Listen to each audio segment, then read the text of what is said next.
प्रभु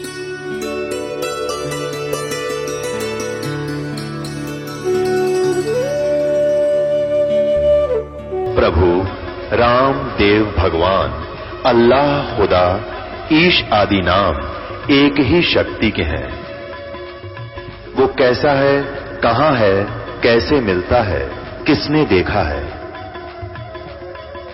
ये प्रश्नवाचक चिन्ह पूर्ण रूप से हटाने के लिए अवश्य सुनिए जगत गुरु तत्वदर्शी संत रामपाल जी महाराज के अमृत वचन, सर्व पवित्र धर्मों के पवित्र शास्त्रों के आधार पर।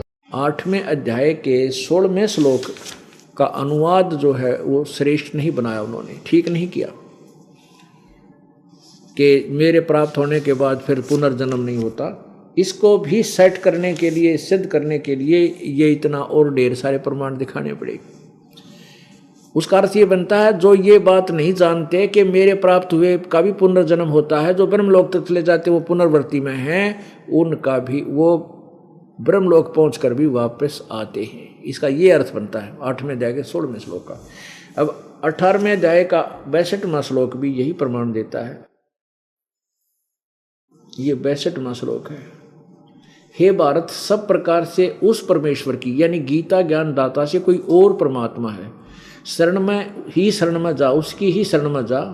उस परमात्मा की कृपा से ही तू परम शांति और सनातन परम धाम को प्राप्त होगा। ये सनातन शाश्वतम स्थानम, संस्कृत पढ़े हम, शाश्वतम स्थानम यानी सनातन सदा रहने वाला, शाश्वत माने कभी नष्ट ना होने वाला, और परम धाम स्थान माने स्थान लोक, उस सतलोक को प्राप्त होगा। अपुण्यात्माओं, ये है वो तत्व ज्ञान। अपुण्यात्माओं, एक परमेश्वर के शवशम वेद की एक पंक्ति, एक मंत्र का अनुवाद करने के लिए और उस सत्य को सत्य सिद्ध करने के लिए इतने ढेर सारे प्रमाण आपको दिए जा रहे हैं। अब देखो कौन सी पंक्ति थी जो ये दास आपको क्लियर कराना चाहता था। तारा मंडल बैठ कर ये चांद बड़ाई खावे, उदय भया जब सूरज का सितारों छुप जावे। अब ये तत्व ज्ञान रूपी सूर्य का उदय हो रहा है। अब इसकी रोशनी में जैसे कहते हैं तारा मंडल बैठ कर ये चांद बड़ाई खावे, अभी तक वेदों और गीता जी तथा पुराणों का पवित्र ज्ञान को हम सुनते सुनाते आए और इनको बहुत ही महिमावान मानते थे। ये ज्ञान तो ऐसा था वेदों और गीता और पुराणों का, जैसे रात्रि में वेदों का और गीता का ज्ञान तो चंद्रमा समझो, और पुराणों और अन्य जो ज्ञान है वो तारा मंडल समझ लो। इन वेदों गीता पुराणों 18 बोध जो हैं, इन 18 पुराणों से तो वेद और गीता का ज्ञान चंद्रमा की तरह, सितारों में जैसे चंद्रमा होता है। और परमेश्वर उस सच्चिदानंद घन परमात्मा की वाणी चौथे गीता जी अध्याय नंबर 4 के श्लोक 32 में लिखा है। वहाँ अनुवादकर्ता ने अनुवाद गलत किया है, ब्रह्मण्य का अर्थ वेद की वाणी लिख दिया, नहीं। गीता जी अध्याय नंबर 17 के श्लोक नंबर 23 में आप देखिएगा, ब्रह्मण्य का अर्थ इन्होंने ही सच्चिदानंद घन ब्रह्म लिखा है। तो हम चौथे अध्याय के 32वें श्लोक में ब्रह्मण्य का अर्थ लिखते हैं सच्चिदानंद घन ब्रह्म की वाणी। सच्चिदानंद घन ब्रह्म की वाणी में जो ज्ञान लिखा है वो तत्व ज्ञान है। उसको तत्वदर्शी संत बताएंगे, वो गीता और वेदों से भिन्न है। तो ये वो सच्चिदानंद घन की वाणी जो ये दास बोल रहा है, सुना रहा है आपको, कि इसका ज्ञान के सामने वेदों और गीता और पुराणों का ज्ञान ऐसा छुप जाएगा। तारा मंडल बैठ कर ये चांद बड़ाई खावे, उदय हुआ जब सूरज का सितारों छुप जावे। अभी तत्व ज्ञान के सामने ये ज्ञान आपको ऐसे फीके नजर आएंगे और की आवश्यकता ही नहीं रहेगी। कबीर साहब की वाणी सफिशिएंट है। बोलो सतगुरुदेव। पुण्यात्माओं, आप जी बहुत भयंकर लोक में रह रहे हो। ये काल का लोक है।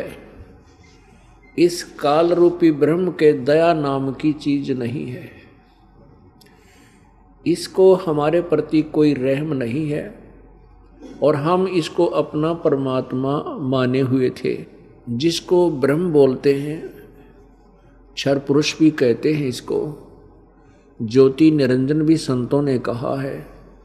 ये काल है, इसने सत्यलोक में, उस अविनाशी लोक में, शाश्वत स्थान में एक भयंकर भूल करी थी। उस गलती के कारण इसको श्राप लगा था 1 लाख मानव शरीरधारी प्राणियों के शरीर का नित आहार करने का। मानव शरीरधारी प्राणियों का एक सूक्ष्म शरीर है, इस शरीर के अंदर एक सूक्ष्म शरीर है। उस सूक्ष्म शरीर समेत जीव को तपस्या पर भून के एक मनुष्य शरीरधारी प्राणी आजीवन जो भी चटपटे खट्टे मीठे शराब मांस तम्बाकू जिस प्रकार के ये आहार करता है, उसका कुछ अंश सूक्ष्म शरीर के अंदर समा जाता है और उस सूक्ष्म शरीर को ये अपने 21वें ब्रह्मांड में एक गुप्त स्थान पर बनी तपस्या पर डालकर, तपस्या क्या है, जैसे एक बड़ी तई होती है जिस पे 20-30 रोटियां इकट्ठी बनाई जाती हैं, इस तरह की एक पत्थर की का तवा समझो, तई समझो, एक पत्थर की एक बहुत बड़ी तपस्या अपने आप वो गर्म रहती है, बहुत हीट रहती है उसमें, उसके ऊपर डाल दिए जाते हैं 1 लाख मानव शरीरधारी सूक्ष्म प्राणी, सूक्ष्म शरीर युक्त प्राणी, और उनमें से फिर वो गंध निकालता है। उसको इतना गर्म किया जाता है कि उसमें से वो गंध मैल निकलता है। जीव मरता नहीं, जीव तो फिर अपने कर्माधार पर फिर आगे कोई जिस भी देव बनना है, महादेव बनना है या राजा बनना है, रंक बनना है या स्वर्ग जाना है, नरक जाना है, उस आधार से वो फिर भेज दिया जाता है। इसको ये श्राप लगा हुआ है और इसके 21 ब्रह्मांडों में कोई भी प्राणी स्थायी नहीं है, अमर नहीं है। ये खुद भी अमर नहीं है, स्वयं भी अमर नहीं है, इसका भी नाश होता है, मृत्यु होती है। दुर्गा भी अमर नहीं है और ब्रह्मा विष्णु महेश भी अमर नहीं है। और आप और हमारी तो स्थिति सबके सामने है। अब यहाँ क्या बताया है कि एक उदाहरण दिया परमेश्वर कबीर देव ने, कबीर जी ने। उस परमेश्वर ने स्वयं आकर के यहाँ काल के जाल को हमें समझाया है। वो परमात्मा बहुत दयालु है, स्वयं ही दया करता है और अपने उस निर्मल लोक को छोड़कर यहाँ इस गंदे लोक में आता है, हमारे लिए आता है। क्योंकि हम सभी आत्मा, चाहे आज कोई हिंदू बना है, सिख बना है, मुसलमान बना है, ईसाई बना है, या कोई चींटी बना है, हाथी बना है, कीड़ी मकोड़ा बना है, या कोई किस भी योनि में कोई पशु पक्षी बना है, या कोई पौधा पेड़ बना है, ये सभी आत्मा उस कबीर देव भगवान की हैं, कबीर प्रभु की हैं, परम अक्षर ब्रह्म की हैं हम सभी आत्माएं। और अपने का दुख अपने को ही होता है। पुण्यात्माओं, यदि ये भगवान जिसके लोक में हम रह रहे, ये भगवान हो तो हमने गधे बनावे, गधी बनावे। मनुष्य जीवन में इतना कष्ट, इतिहास देख लो, यहाँ पर किसी के हाथ कट गए, किसी के टांग कट गई, कोई अंधा हो रहा है, किसी का लड़का मर गया, किसी की बेटी विधवा होगी, किसी का कोई दुख है, किसी को कोई दुख है, और फिर 84 लाख योनियां बनाकर डाल दी इसने। पुण्यात्माओं, ये भगवान जैसा लगता है परंतु भगवान नहीं है। इसने कैसा व्यवहार किया हमारे साथ, जैसे कसाई बकरे पालता है। कसाई का स्वार्थ निहित होता है उसमें, लेकिन वो अबोध बकरे और बकरियां वो नहीं समझ सकते उसके गहरे जाल को, उनमें इतनी बुद्धि नहीं है। वो क्या करता है, उन बकरे और बकरियों के लिए बहुत लंबी चौड़ी एक चरागाह बनाता है, जिसके प्रतिदिन की 10-20 बकरों की सेल है, तो वो हजारों की संख्या में बकरे पालता है। उनके लिए गर्मी सर्दी से बचने के लिए उनके लिए शेड बनाता है, शेड, और लंबी चरागाह रखता है जहाँ वो चारा चरते हैं, एक तालाब बनाता है जहाँ वो पानी पीते हैं, जल पीते हैं। तो वो बकरे ये सोचते हैं कि हमारा जो मालिक है बड़ा दयालु है, हमारी कितनी केयर टेक करता है, कितनी देखभाल कर रहा है। और जब वो कसाई उन बकरों में आता है तो उनको वो भोले बकरे, वो भोली आत्मा अपना दयालु मालिक मान के कि जिसने इतनी सुविधा दे रखी, उसके साथ प्यार करते हैं, उसकी तरफ दौड़ कर आते हैं। वो उनकी बाजू पकड़ कर देखता है। अब कसाई तो देखता है यूं कै किलो का हो गया, कितने का बिकेगा, कितना मांस हो गया इसमें, और वो उससे प्यार करते हैं, ऐसे चाटते हैं और उसके प्यार देते हैं अपना मालिक मान के। और जब उसको आदेश मिलता है, ऑर्डर मिलते हैं कि 10 बकरों का आज मांस बेच दे, जब उस समय वो नहीं देखता यूँ किसका बेटा मरेगा, किसकी बेटी मरेगी, किसी का बाप मरेगा, किसी की माँ मरेगी। वो तो डंडा लेकर के और 10 बकरे मोटे मोटे छांट लिया होगा, बकरे या बकरी, और ला करके वहाँ कड़च करा देगा। वो ना देखता किसका बेटा मर गया, किसी बेटी मर गई, किसी माँ मरी या भाई मरा। ठीक इसी प्रकार यो काल भगवान हमारे साथ व्यवहार करता है। इस काल भगवान का प्रथम रूप तो दिखे जैसे यो भगवान ने पड़ा है काल ब्रह्म का, लेकिन इसका परम रूप काल है, यानी इसका श्रेष्ठ रूप तो काल है, असली रूप, परम माने असली। अब इस काल के जाल को ना ब्रह्मा जी समझ सके, ना विष्णु जी, ना शिव जी, और अन्य देवता ऋषियों का तो जिक्र कहाँ है वो समझ सके इसको। ये क्या करता है कि अपने वास्तविक रूप में प्रकट कभी नहीं होता, जो इसका वास्तविक विकराल रूप है, ओछा माथा, लंबे दांत, और जैसे गीता जी का ज्ञान देते समय इतना अपना वो स्वरूप दिखाया था, अर्जुन जैसे योद्धा कांप गए उसके रूप ने देख कर। ये उसका वास्तविक रूप है। ये इसको छुपा भी सकता है, 1000 भुजाओं तक ये बना दिखा भी सकता है। जैसे मोर अपने चंदों को इकट्ठे कर लेता है और फैलाता है, जब चारों तरफ घुमा करके बहुत विस्तृत कर लेता है, ऐसी इसके पास सिद्धि है। यही विष्णु रूप और यही ब्रह्मा रूप, यही शंकर रूप, शिव रूप धारण कर लेता है भ्रमित करने के लिए, और अपने सभी कार्य को ये ऐसे कराता है। तो विष्णु पुराण के अंदर एक प्रमाण है कि विष्णु भगवान का, क्योंकि विष्णु पुराण में इस काल रूपी ब्रह्म का अर्थात महाविष्णु, इसका भी विवरण है, और इसके पुत्र सतगुण विष्णु का भी विवरण है, उसकी भी लीलाएं हैं। अब देखिएगा श्री विष्णु पुराण, जिससे सिद्ध होगा कि इसका प्रथम रूप तो भगवान है।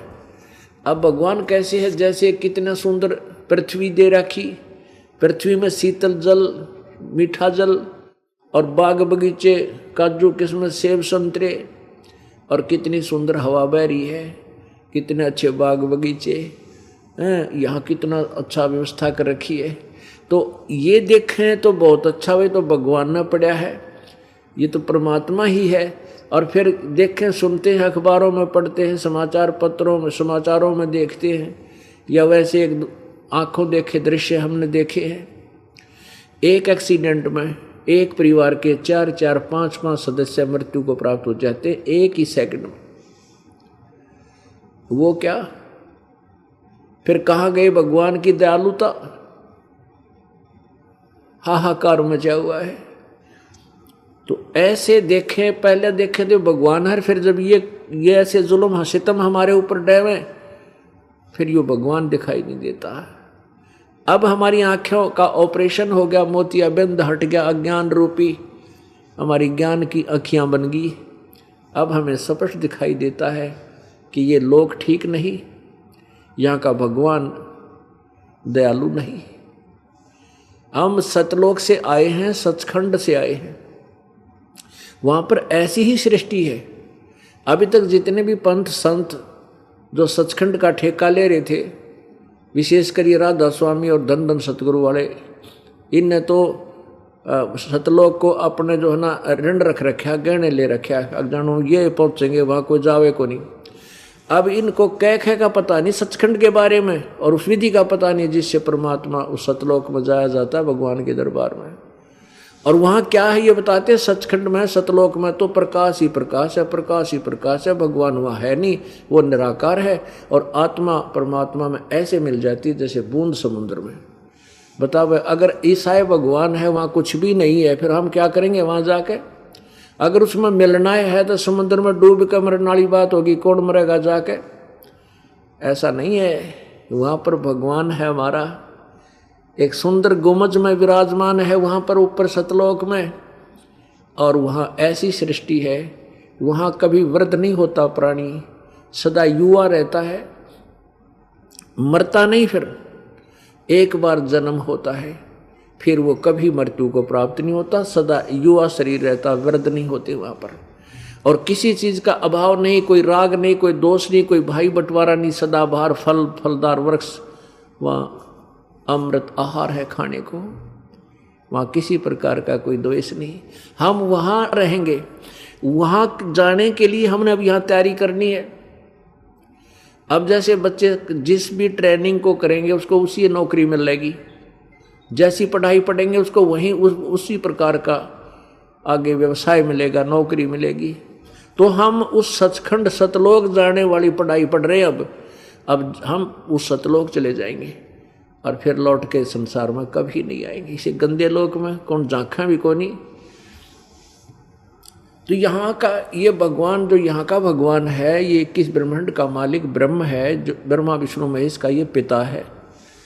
और दुर्गा इसकी पत्नी है, जो ब्रह्मा विष्णु महेश की माता है। इसने अपने तीनों पुत्रों को एक एक गुण युक्त कर दिया, रजगुण युक्त ब्रह्मा और सतगुण युक्त विष्णु जी और तम गुण युक्त शंकर जी को कर दिया, शिव जी को। इनके द्वारा ये यहाँ सृष्टि यानी उत्पत्ति, जीवों की उत्पत्ति विषय वासना प्रेरित करके, और सतिथि एक दूसरे ममता, और संहार यानी शंकर जी थे सबको मरुआ के अपनी तपस्या पे भिजवा देता। इसने हमारे को इसलिए यहाँ पाल रखा है, जैसे कसाई बकरे पालता है। अब देखना प्रमाण श्री विष्णु पुराण के अंदर, ये देखिए ना, श्री विष्णु पुराण गीता प्रेस गोरखपुर से प्रकाशित है। इसके अनुवादक कौन है? मुनीलाल गुप्त। प्रकाशक है गीता प्रेस गोरखपुर, गोविंद भवन कार्यालय कोलकाता का संस्थान। इसके 3-4 पृष्ठ पर आप देखना, ये पृष्ठ नंबर 4, ये श्री विष्णु पुराण और अध्याय नंबर 2, 4 नंबर पृष्ठ पे लिखा है, हे द्विज, परब्रह्म का प्रथम रूप पुरुष है। प्रथम रूप पुरुष माने भगवान जैसा है।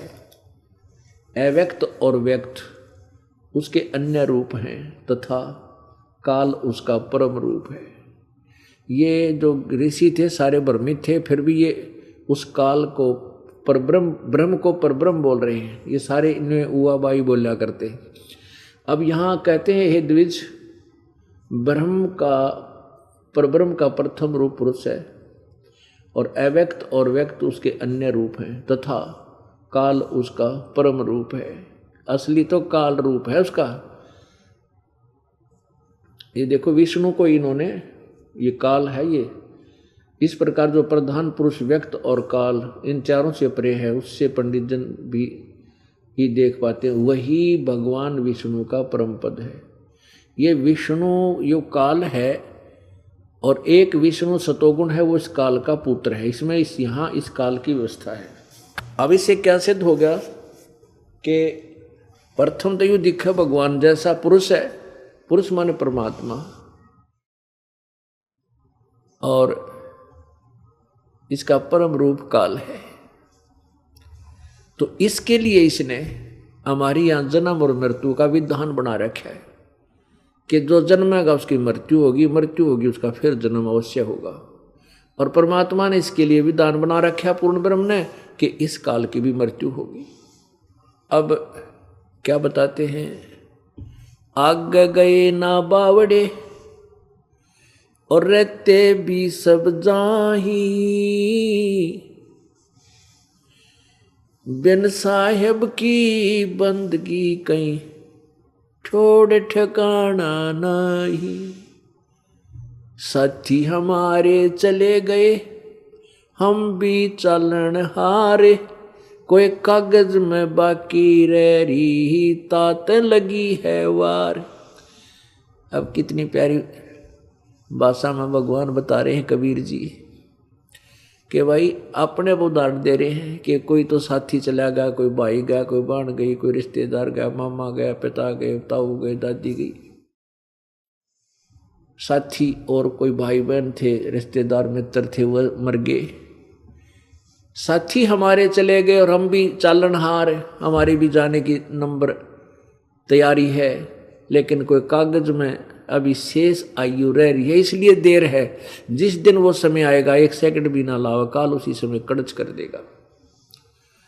साथी हमारे चले गए हम भी चालन हारे, कोई कागज में बाकी रह रही तात लगी है वार। आगे गए ना बावड़े, जो पहले चले गए वापस दोबारा तुम्हारे घर में उसी शरीर में नहीं आ पाए, ना वो बता पाए। और रहते भी सब जाही, बिन परमेश्वर की बंदगी कहीं छोड़ ठिकाना नाही। अब जैसे आपने देवी भागवत महापुराण में देखा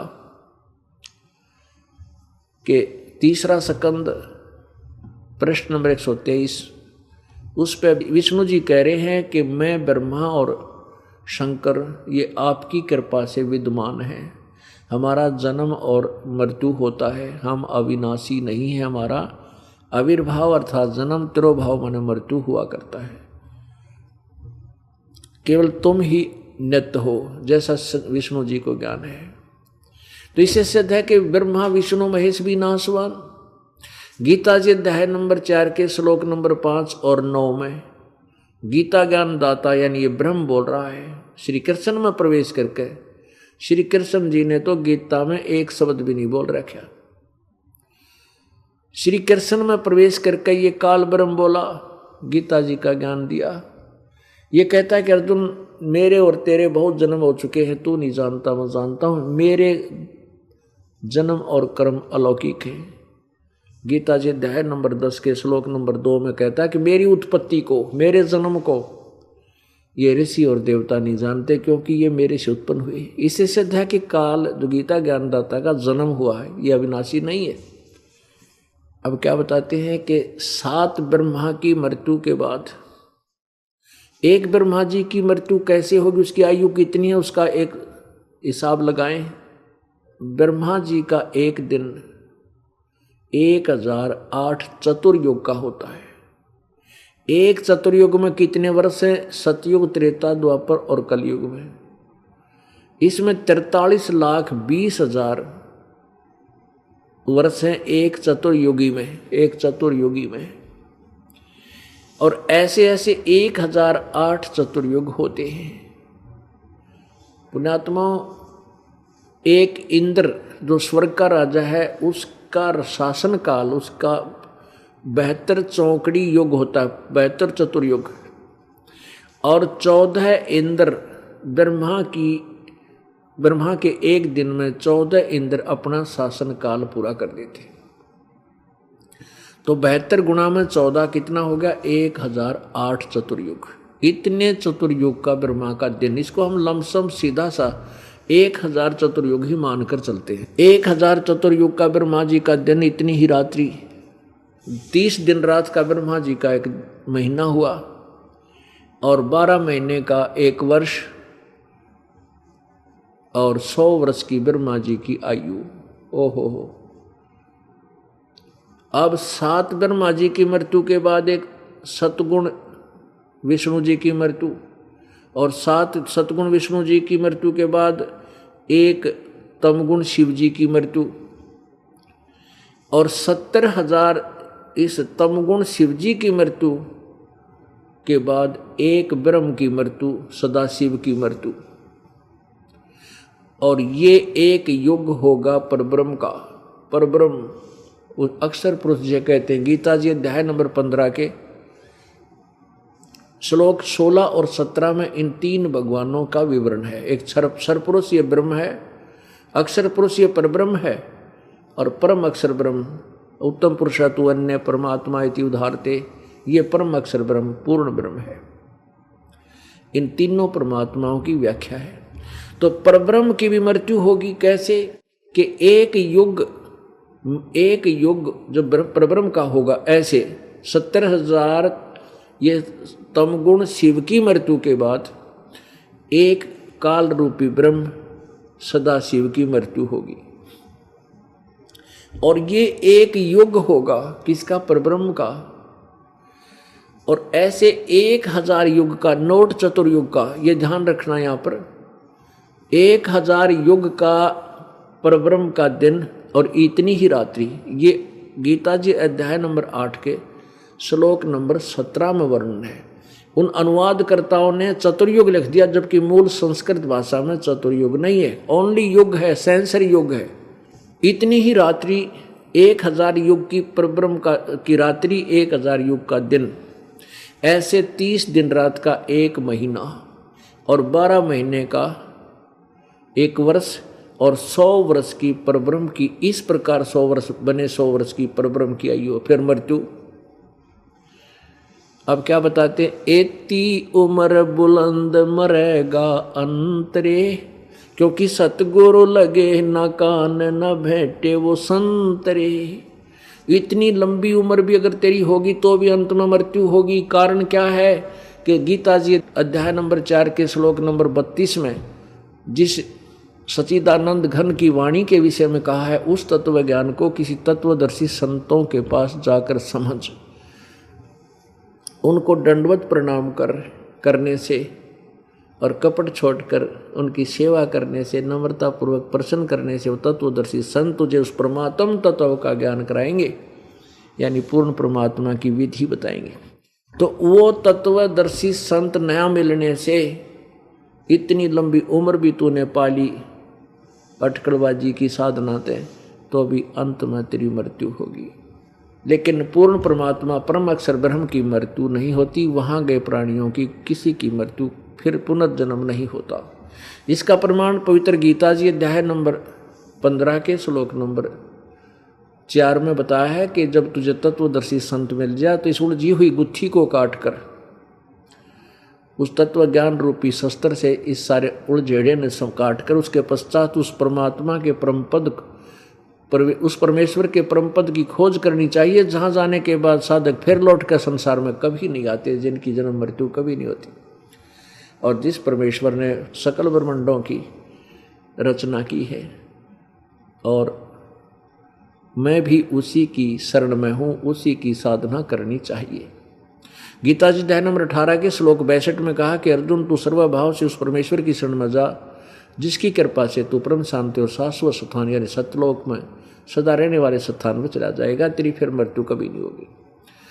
तो पुण्यात्मा इसे सिद्ध हो गया कि गीता ज्ञान दाता किसी अन्य और सुप्रीम पावर यानी कंप्लीट गॉड पूर्ण परमात्मा परमेश्वर की तरफ संकेत कर रहा है और वही पूर्ण मोक्षदायक है। अब ये सारा जो प्रकरण बताने का उद्देश्य क्या था कि जैसे आगे गए न बावड़े और रहते भी सब जाए और बिन परमेश्वर की भक्ति के ठोर ठिकाना ना है।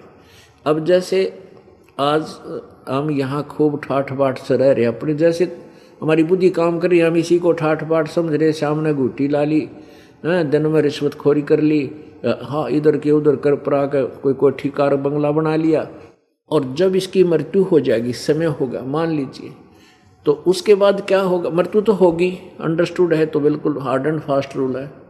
उसके बाद आप अच्छे कोई पुण्य किए हैं तो स्वर्ग चले जाओगे। स्वर्ग में आपका समय निर्धारित होगा और वो समय पूरा होते ही वहाँ भी जिस तरह यहाँ जबरदस्ती मार दिए गए, वहाँ स्वर्ग में भी आपको मार दिया जाएगा। फिर नरक डाला जाएगा। नरक से जब समय पूरा होगा फिर कहते हैं वहाँ से भी चलो, जैसे यहाँ से चले स्वर्ग गए, स्वर्ग से भी चलो, फिर नरक गए, नरक से भी चलो, समय पूरा हुआ तो फिर कहाँ गधा बनो, फिर गधे की मृत्यु होगी, फिर चलो आगे कुत्ता बन गया। तो यहाँ की तो ठोड़ ठिकाना ना होय होय। बिन परमेश्वर की बंदगी भक्ति कहीं ठोड़ ठिकाना नाही। अब सतलोक में जाए बिना या चलो चलो नहीं मिटे। अब क्या बताते हैं इस काल के लोक में तो भाई या चलो चलो रहेगी। क्या बताते हैं, पतझड़ आवत देख कर बन रोवे मन माही, ये ऊंची टेढ़ी पात थे अब पीले हो जाही। ओहो, अब जब बसंत ऋतु आती है उसमें क्या होता है कि वृक्षों के जो पहले के पत्ते होते हैं वो पीले पीले होकर गिर जाते हैं, टूट टूट कर गिर रहे हैं, और तुरंत ही छोटी छोटी कोपल फूटने लग जाती हैं, और हफ्ते 10 दिन 15-20 दिन में वो पत्ते बनकर ऐसे फिर उसी तरह फड़फड़ाने लगते हैं। अब 1 वर्ष तक वो पत्ते मस्ती मार लेते हैं पेड़ों के ऊपर, और अगले 1 ही वर्ष के बाद फिर वो टूट टूट कर पीले होकर गिर जाते हैं, दूसरे तुरंत ही फिर आ जाते हैं। तो यहाँ वो एक उदाहरण दे रहे हैं कि संसार रूपी वन में आप ऐसे हो जिस प्रकार एक परिवार का सदस्य मृत्यु को प्राप्त हो रहा है, उसको पता लग गया तेरा कैंसर है और लाइलाज बीमारी होगी, अंतिम श्वास गिन रहा है। अब फिर वो सोचता है कि अब कहाँ जाऊंगा मैं, क्या होगा मेरे साथ। तो दूसरे सांत्वना देते हैं उसको, दो साथ में बैठ के वो तो ये कहते हैं भाई यहाँ तो सब ने ही मरना है, एक दिन सब ने जाना है, कोई आज मरे कोई कल मरे, कि इसका दिल ना दुखेगा, इसलिए उसको ये सांत्वना देते हैं। तो यहाँ एक उदाहरण दे रहे हैं परमात्मा कि जब तू इस भरे पूरे परिवार ने त्याग कर जाएगा, आत्मा जब तू आज जिस परिवार को, जिस कार कोठियों को, बेटा बेटियों को अपनी मान रहा है, ये 1 सेकंड में छूट जाएंगी, तेरी नहीं है, और फिर टक्कर मार मार कर पछाड़ खा खा कर रोएगी आत्मा जब तू चलेगी अकेली। टक्कर मार मार कर रोएगी आत्मा जब अकेली चलेगी। त्याग का पूरे सारे जीवन में जो इसने डले डोए थे, सारा जीवन में जो मेहनत मजदूरी करके ये कार कोठी तैयार करी थी, ये छूट गई सारी। अब पुण्यात्मा मृत्यु तो सबकी होगी, लेकिन आप जी भक्ति कर रहे हो, आपकी मृत्यु नहीं, आपका तो बहुत अच्छे स्थान पर स्थिति होगी, आप बहुत अच्छे स्थान पर आपका आसन होगा। मृत्यु तो उनकी होगी जो सारे उम्र को बद कुमाई घुटी सूटी लाई भक्ति करी को नहीं, भक्ति की तो शास्त्र विरुद्ध की, वो मरेंगे। मृत्यु तो उनकी होगी, फिर गधे बने कि तो कुत्ते बने कि तो सुअर बनेंगे।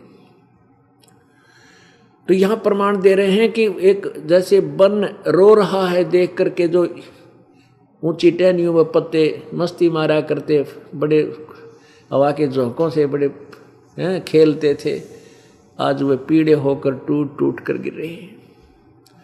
अब वो जैसे मान लो एक घर का सदस्य जा रहा है घर बिछुड़कर, ऐसे जैसे पत्ता टूटता गिरता हुआ कह रहा हो कि पात झड़ता यूं कहे सुन भई तरवर राय, अब के बिछुड़े नहीं मिले ना जाने कहाँ गिरांगे जाए। अब सांत्वना देता है वृक्ष, तरवर कहता पात से सुनो पात एक बात, यहाँ की यह रीति है एक आवे एक जात। यहाँ की तो एक रिवाज है, ये परंपरा है, एक मर गया तो दूसरा तैयार हो गया। अब जैसे हम बूढ़े हो गए, सफ़ेद बाल आ गए, हमारी तो टिकट कटने वाली हो रही है, यानी आगे की होगी तैयारी, भाई अपना हो ले तैयार, कभी भी जा सकते हैं। और छोटे छोटे फिर बेटे हो गए, बेटे जवान हो गए, बेटियाँ के बेटे हो गए, बेटी होगी, अब वो तैयार करनी फसल काटना अपनी तैयारी। तो कहते हैं इसी प्रकार जैसे पत्ते टूटे और तुरंत कोपल फूटे और वो पत्ते बन गए, तो कहते हैं यहाँ काल का ये परंपरा है, एक आ रहा है एक जा रहा है।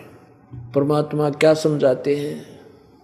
बेटा जाया खुशी हुई, भाई बहुत बजाए थाल, ये तो आना जाना लगा हुआ है जो कीड़ी का नाड़। आपने कीड़ी के नाड़ देखा होगा, करोड़ लाखों कीड़ी चींटी इधर भाग रही है, लाखों इधर भाग रही है।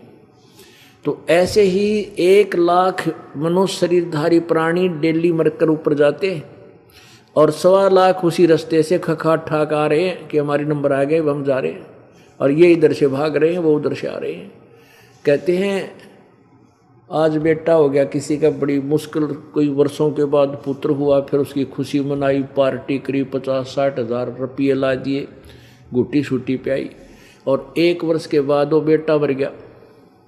कहाँ तो वो खुशी मना रहे थे और 1 साल के बाद टक्कर मार रहा परिवार सारा। तो यहाँ परमात्मा कहते हैं कि बेटा जाया खुशी हुई, खूब बजाए थाल, ये तो आना जाना लगा हुआ है जो कीड़ी का नाड़। अब पुण्यात्मा इस काल के जाल को समझ जाओगे ना आप। फिर गीता जी अध्याय नंबर 7 के श्लोक 29 में कहा है कि अर्जुन जब तुझे तत्वदर्शी संत मिल जाएगा और मैं तुझे कह रहा हूँ कि उससे तू ज्ञान समझ ले, उसके पश्चात तेरी स्थिति क्या कैसी हो जाएगी कि जो व्यक्ति मेरे इस ज्ञान का आश्रय लेकर तत्वदर्शी संत की खोज कर लेगा तो वो फिर क्या होगा, उस तत्ब्रह्म से और पूरे अध्यात्म ज्ञान से और सभी कर्मों से परिचित हो जाता है। फिर वो व्यक्ति केवल जरा मरण से छूटने का ही प्रयत्न करता है। जरा माने बुढ़ापा, सबसे खतरनाक स्टेज मनुष्य शरीर में वृद्ध अवस्था होती है। और फिर दूसरी भयंकर, इससे भी भयंकर मृत्यु। ये दोनों दुख पहाड़ से भी भारी इस जीव को हैं। प्यारी आत्माओं, कोई भी मरना नहीं चाहता। यहाँ पर हम कितने दुखी हैं, किसी को पल की चैनी फिर भी मृत्यु नहीं चाहते। क्यों नहीं चाहते? क्योंकि हम ऐसे लोक में रहा करते जहाँ हमारी मृत्यु नहीं होती थी, इसलिए हमने यहाँ मरना अच्छा नहीं लग रहा। हम अपनी गलती से उस कभी ना मरने वाले लोक को छोड़ आए। अब वहाँ जब तक नहीं जालेंगे तब तक हमें वो सुख मिला नहीं जिसकी हम यहाँ खोज कर रहे हैं। यहाँ वो वस्तु है ही नहीं। पुण्यात्मा, हमने अपने उस सतलोक में जाना है। अब चाहे यहाँ 100 वर्ष का आयु होगी, किसी की 70 वर्ष की आयु है, उन्होंने सोचा है कि अभी तो 85 वर्ष का आदमी जीव है, मेरी तब और 15 साल तो होगी। और वो 85 वर्ष का इन्होंने सोचा 100 वर्ष की आयु बता रखी है, भाई आदमी 100 वर्ष तो जीवित रह ही जाता है। अब जिसकी 100 वर्ष की आयु होगी वो भी ने सोचा है हो सकता है 2-4 वर्ष और भी दे दे भगवान, और चला जा ना उठा जा हैं, और बुरा हाल, फिर भी जीव हम यहाँ से मरना नहीं चाहते। अब पुण्यात्माओं, हमने इस पर विचार करना पड़ेगा कि हम यहाँ कितनी ही याचना करना मृत्यु होगी। तो यहाँ मृत्यु, जो बुढ़ापा और मृत्यु, ये दोनों भयंकर दुख हैं। और जिनको ये तत्व ज्ञान हो जाएगा और जिनको तत्ब्रह्म यानी उस पूर्ण परमात्मा, उस परमेश्वर, जो गीता जी अध्याय नंबर 18 के श्लोक नंबर 62 में कहा कि अर्जुन तू सर्वभाव से उस परमेश्वर की शरण में जा, उसकी कृपा से तो परम शांति और शाश्वत स्थान को प्राप्त होगा, सतलोक को प्राप्त होगा, तेरी फिर मृत्यु कभी नहीं होगी। यही गीता जी अध्याय नंबर 15 के श्लोक 4 में स्पष्ट किया है। अब पुण्यात्माओं, इसे सिद्ध है कि गीता ज्ञान दाता से कोई और समर्थ शक्ति है और वही हमारे इस जन्म मरण के रोग को नाश कर सकता है। क्योंकि ना गीता ज्ञान दाता की जन्म मृत्यु का रोग कटा, ना इन ब्रह्मा, रजगुण ब्रह्मा, सतगुण विष्णु, तमगुण शिव जी की जन्म मृत्यु मिटी, ये भी जन्म मृत्यु के अंदर हैं। और ना ही किसी देवता की और न ही किसी ऋषि की जन्म और मृत्यु का रोग कटे, सबकी जन्म मृत्यु होती है। तो इसमें क्या बताया गीता जी अध्याय नंबर 7 के श्लोक 29 में कि जब तू मेरे इस ज्ञान का आश्रय ले लेगा तब तू उस तत्व ब्रह्म को, उस परमात्मा को जानकर सारे अध्यात्म ज्ञान को समझ जाएगा और सभी कर्मों को समझकर केवल जरा और मरण से छूटने का ही प्रयत्न करेगा, यहाँ की किसी वस्तु की इच्छा नहीं करेगा। उससे क्या ज्ञान होगा? परमात्मा ने हमें बताया है कि क्या मांगू कुछ थिर न रहाई, देखत नैन चला जग जाई। क्या मांगू? अब देखो काल का जाल। अभी हफ्ता 10 दिन पहले की बात है, कर्नाटक के मुख्यमंत्री जी, उन्होंने क्या सोचा था कि मेरी यह दुर्गति होगी, और हेलीकॉप्टर क्रैश हो गया 1 सेकंड में। ना राज्य रहा, ना परिवार रहा। अब क्या होगा? अब ये तत्व ज्ञान बताओगा वो के बनेगा। कबीर हरि की भक्ति बिना ये राजा रसब होवे, माटी लदे कुमार के भाई घास ना नीरे कोई। जो भक्ति नहीं करता चाहे राजा भी हो, हमारी तो औकात क्या बन उसकी। एक राजा को परमात्मा कह रहे हैं जो भक्ति नहीं की करकेगा, सत भक्ति नहीं की, वो खच्चर की योनि में जाता है। और माटी लदे कुमार के, और घास कहाँ चर के आता है जंगल में, उसको चारा भी कुमार नहीं डालता। यह दुर्गति हमारी होगी। अब देखिएगा पवित्र गीता जी, तो गीता जी अध्याय नंबर 8 के मंत्र नंबर 1 में अर्जुन ने यही प्रश्न किया है कि परमात्मा वो तत्ब्रह्म कौन है, फिर वो बता मैंने उसके विषय में जानकारी दे। वो तत्ब्रह्म कौन है जिसको जानने के बाद फिर जरा मरण से छूटने की चेष्टा करते हैं, यहाँ की कोई वस्तु नहीं मांगते। तो परमात्मा ने क्या बताया कि क्या मांगो कुछ स्थिर ना रही, ऐसी स्थिति हो जाएगी आपकी, और देखत नैन चला जग जाई। 1 लाख पूत 1.25 लाख नाती, उस रावण का आज दीवान बाती। पहले क्या होता था, जिसके 4 लड़के 5 लड़के हो जाओ काख पीटा करता, भाई मेरा जैसा सुखी नहीं, मेरे 6 लड़के हैं और 4 बेटी हैं। संतान के विस्तार से ही वो अपनी प्रभुता मैं तो मानता था। अब परमात्मा समझाने की चेष्टा करेंगे, इस काल के लोक में क्या पे फूल गया तू, किस पे जो है मान कर रहा है। 1 लाख पूत 1.25 लाख नाती, रावण का 1 लाख बेटे थे, और आज उसका कोई दीपक जलाने वाला नहीं, उस रावण का जो दीवान बाती। तो पुण्यात्मा, हमने इन परमात्मा के इस तत्व ज्ञान के इन फॉर्मूलों को याद रखना पड़ेगा। याद रखेंगे तब हम इस काल के जाल से निकलेंगे और सतभक्ति करेंगे और भगवान के दरबार में पहुंच सकेंगे। नहीं तो इस संसारिक धंधा करते करते अरबों खरबों जन्म हमारे हो लिए, ने धक्के खा कर मर के फिर गधे कुत्ते बन जाते। आज इंसान माया जोड़ने की इतनी ओढ़ में लाग रहा है, रात और दिन इसने कति चक्कर बन जा रहे हैं। सारी रात ने फिर दिमाग की सुई, माइंड की सुई घूमे जा है, जैसे अच्छा तेज मीटर चल करे, और दिन में न्यू कर ले, और 2 रोटी का ब्योंत इसका होता नहीं। अगर यदि हम परमात्मा की शरण में आ जाएं, और परमात्मा हमारे सारे काम ठीक करेगा। जो हम नहीं कर सकते उनको भगवान करेगा। जैसे पावर बिजली का कनेक्शन मिल गया तो आटा पीस दे मिनट में, और दूध बिलो दे, और पशुओं का चारा काट दे कट कट कट कट करके। रात से इंसान कितना करेगा, घट घट मंडारा मन माने, एक 10-20 किलो ना कटे 2 घंटे में। जो हम करना चाहते हैं इस कार्य को, हम उतना ही कर सकते हैं, जीव कर सकता है। जब हमें परमात्मा का कनेक्शन या पावर मिल जाएगी तो वो काम ऐसे होंगे आपके, जब आपको भगवान का नाम और सही कनेक्शन मिल जाएगा, परमात्मा से आप संबंधित कर दिए जाओगे तार जोड़ के, फिर आपके काम फटाफट होंगे। लेकिन आप गलती क्या कर जाते हो कि उस कनेक्शन ने तोड़ देते हो, नाम खंड कर लेते हो, फिर भगवान दूर हो जाता है।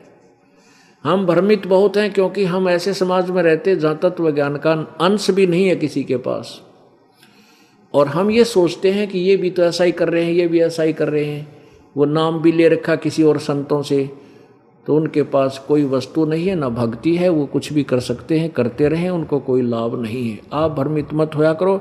आपका नाम खंड होते कनेक्शन कट गया, कनेक्शन कट गया तो पावर नहीं, आपका नाम टूट गया, भगवान दूर हो गया आपसे, आपकी मदद नहीं करेगा। तो इसलिए आपने नाम लेने से पहले खूब विचार कर लेना चाहिए, और उपदेश लेकर के फिर नाम खंड नहीं हो, चाहे कुछ भी हो, यदि भगवान परमेश्वर कबीर जी का लाभ आपने प्राप्त करना है। अब अर्जुन ने प्रश्न किया 8वें अध्याय के प्रथम मंत्र में कि किम तत्ब्रह्म किम अध्यात्म और किम अधिभूत अधियज, वो कौन है। तब 8वें अध्याय के तीसरे मंत्र में, तीसरे श्लोक में गीता ज्ञानदाता ने उत्तर दिया कि वो परम अक्षर ब्रह्म है, वो परम अक्षर ब्रह्म है। अपुण्यात्माओं 3 परमात्मा मुख्य हैं, 3 प्रभु। एक क्षर ब्रह्म जो ज्योति निरंजन काल है, इसको क्षर पुरुष भी कहते हैं। पुरुष कहो चाहे ब्रह्म कहो, ब्रह्म माने परमात्मा होता है, पुरुष माने भी परमात्मा होता है। क्षर पुरुष और अक्षर पुरुष और परम अक्षर पुरुष यानी परम अक्षर ब्रह्म, ये 3 भगवान हैं। क्षर पुरुष के 21 ब्रह्मांड हैं, अक्षर पुरुष के 7 शंख ब्रह्मांड का मालिक है, और परम अक्षर ब्रह्म असंख्य ब्रह्मांडों का कुल का मालिक है, इंक्लूडिंग परब्रह्म और इंक्लूडिंग ब्रह्म, इन सब के ऊपर भी वो मालिक है, वो परम अक्षर ब्रह्म है। और उस परम अक्षर ब्रह्म की साधना से फिर जन्म मृत्यु फिर नहीं होती कभी भी। अब ये प्रमाण हमारे सदग्रंथ, ये पवित्र सदग्रंथ गीता जी आपको देगी कि 3 परमात्मा हैं, और ये ब्रह्मा विष्णु महेश जी, रजगुण ब्रह्मा जी, सतगुण विष्णु जी, तमगुण शिव जी, ये तो एक ब्रह्मांड में एक विभाग के मंत्री हैं, प्रभु हैं, राम हैं। जैसे रजोगुण विभाग का ब्रह्मा जी, सतोगुण विभाग के विष्णु जी और तमोगुण विभाग के शंकर जी। जैसे एक स्टेट में, एक राज्य में एक मुख्यमंत्री होता है, अन्य मंत्री होते हैं, तो ये 21 ब्रह्मांड में ये काल प्रत्येक ब्रह्मांड में मुख्यमंत्री की भूमिका करता है, और अपने पुत्र रजगुण ब्रह्मा, सतगुण विष्णु, तमगुण शिव जी को मंत्री रखता है। एक एक विभाग के मंत्री हैं, और 3 लोक में इनकी रेंज है, इनकी प्रभुता है, इनकी सत्ता है। इस पृथ्वी लोक पर ऊपर एक कॉमन स्वर्ग लोक है, उस स्वर्ग लोक में, और नीचे एक पाताल लोक है, उस पाताल लोक में। अब आपको इन 3 परमात्माओं की जानकारी दी जाएगी, जैसा कि अभी आपको बताया था कि परब्रह्म तक भी जन्म और मृत्यु में है, इसकी भी जन्म मृत्यु होती है।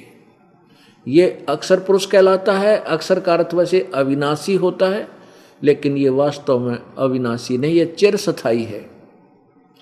अब देखिएगा, ये श्री मद् भगवत गीता,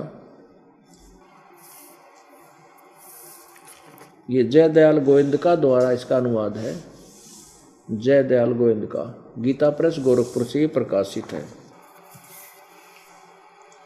प्रकाशक में मुद्रक गीता प्रेस गोरखपुर, गोविंद भवन कार्यालय कोलकाता का संस्थान। अब हम 7वें अध्याय का 29वां श्लोक देखते हैं। अध्याय नंबर 7